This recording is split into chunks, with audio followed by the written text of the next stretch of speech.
અંકલેશ્વર પાનોલી જીઆઈડીસીમાં આવેલી સલ્ફર મિલ કંપનીમાં ફરી એકવાર આગ ફાટી નીકળી હતી. ફાયર વિભાગે તાત્કાલિક કાર્યવાહી કરીને આગ ઉપર કાબૂ મેળવી લીધો હતો. સદનસીબે આ ઘટનામાં કોઈ જાનહાનિ થઈ નથી. કંપનીના પ્લાન્ટ વિસ્તારમાં અચાનક આગ ભભૂકી ઉઠતા આકાશમાં ધુમાડાના ગોટે ગોટા દેખાયા હતા. આસપાસના વિસ્તારમાં ભયનો માહોલ સર્જાયો હતો. ઘટનાની જાણ થતાં જ ફાયર વિભાગની ટીમ તાત્કાલિક સ્થળ ઉપર પહોંચી હતી અને સતત પ્રયાસો બાદ આગને સંપૂર્ણપણે કાબૂમાં લીધી હતી. આગળ પાછળનું પ્રાથમિક કારણ સ્પ્રે ડ્રાયરમાં કોઈ તકલીફ સર્જાતા આગ લાગી હોવાનું અનુમાન લગાવવામાં આવી રહ્યું છે.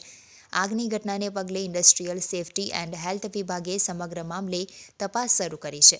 આ અંગે કંપનીના HR મેનેજર, લીગલ અને એડમિનના જીતેન્દ્રસિંહ સોલંકીએ જણાવ્યું હતું કે કંપનીમાં 7:05 પર પ્લાન્ટમાં આગ લાગી હતી. કંપની ફાયર ટીમ તેમજ પાનોલી ફાયર ટીમને જાણ કરી ત્વરિત અસરથી આગ બુઝાવવાની કામગીરી શરૂ કરી કંટ્રોલમાં લેવામાં આવી હતી. આગને લઈને કોઈ ગેસ ગળતર થયું નથી કે આજુબાજુના ગામમાં પણ કોઈ અસર થઈ નથી. કંપનીમાં પણ કોઈ જાનહાનિ સર્જાઈ નથી. હું Jitendrasinh Solanki, HR manager, legal and admin, આજથી જણાવું છું કે SML લિમિટેડની અંદર યુનિટ 2ની અંદર 7:05 નાની ફાયર થઈ હતી.